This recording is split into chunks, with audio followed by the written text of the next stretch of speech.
महिला पुरुष असेल तर त्याने त्या परमेश्वर धर्माचं विधीचं अनुष्ठान केलं तर किंचित तुमच्या त्या दुःखांनी पापांचा नाश होत असतो, आनंदाने पुण्यांचा नाश होत असतो आणि अशा प्रकारच्या कर्मांचा नाश करून ह्या जीवात्म्याचं स्वरूप शुद्ध होत असते.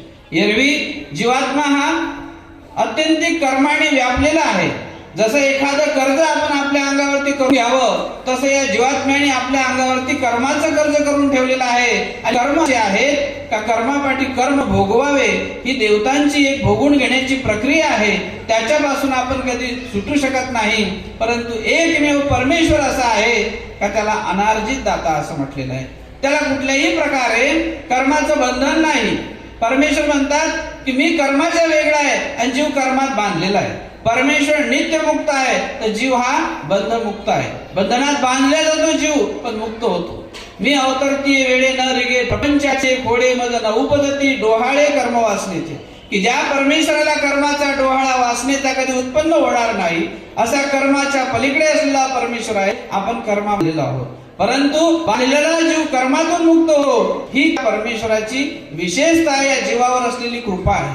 त्या परमेश्वराच्या कृपा गुणामुळे ईश्वर हा कृपाळू आहे आणि त्या कृपेचं कार्य बाहुल्याने ईश्वराच्या सन्निधानात वर्तते, ईश्वराच्या असन्निधानातही वर्तत असते. मग असन्निधानामध्ये जर त्या ईश्वराचं कार्य आपल्या ठिकाणी ओतून घ्यायचं असेल तर त्यासाठी आम्हाला त्या ईश्वराच्या अधिष्ठानाची गरज आहे, त्या परमेश्वराच्या भाषणाची गरज आहे. जिथे जिथे ईश्वराचा संबंध झालाय त्या स्थानाची गरज आहे.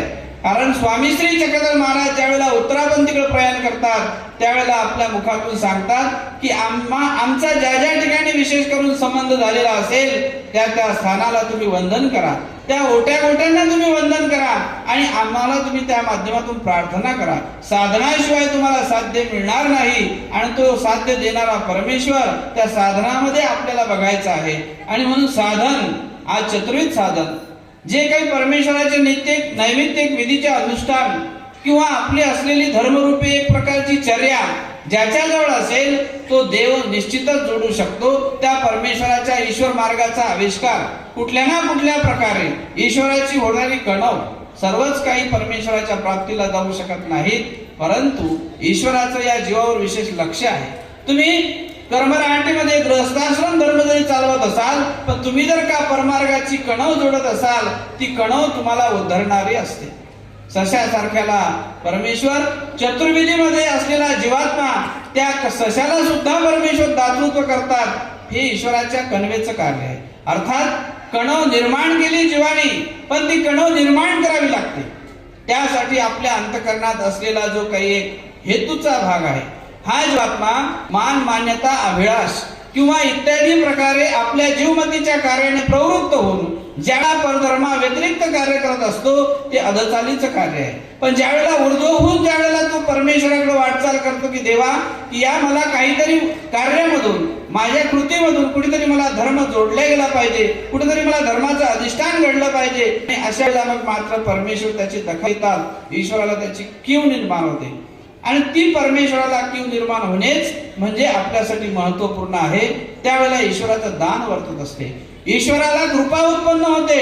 कशाने उत्पन्न होते? जीवाचे भजने पूजने आल्हाद उपजे असं म्हटलंय आमच्या शास्त्रात की जीवानी जर या ठिकाणी भजन आणि पूजन परमेश्वराच्या माध्यमातून साधू संतांच्या माध्यमातून स्थाना प्रसादाच्या माध्यमातून अनेक प्रकारे भजना पूजनाचे प्रकार आहेत. ती सेवा आहे, तो गुण आहे, तो जर तुम्ही प्राप्त केला ईश्वराला कृपा उत्पन्न होते की मी या जीवाला काहीतरी दिलं पाहिजे.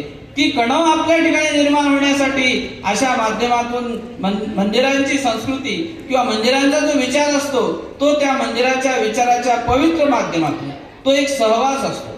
आज आपण या ठिकाणी सभेला बसलो किंवा मंदिराचं उद्घाटन झालं त्या ठिकाणी गेलो त्या पवित्र अशा वातावरणामध्ये तिथे एक प्रसन्न मुद्रा असते की ज्या स्थानाचं महात्म्य त्या स्थानालाच मिळेल.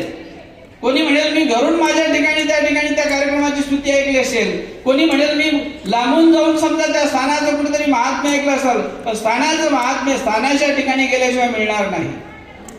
त्या कार्यक्रमाचं महात्म्य त्या कार्यक्रमात गेल्याशिवाय मिळणार नाही. का मिळणार नाही? का त्या कार्याचं एक पवित्रपण असते, त्या कृतीचं एक पवित्रपण आहे. आणि म्हणून त्या मंगळ काळ अवसर काळाला आमच्या पूर्व परंपरेने सुद्धा असं म्हटलेलं आहे का अवसर काळीचे थोर गोवटे होय.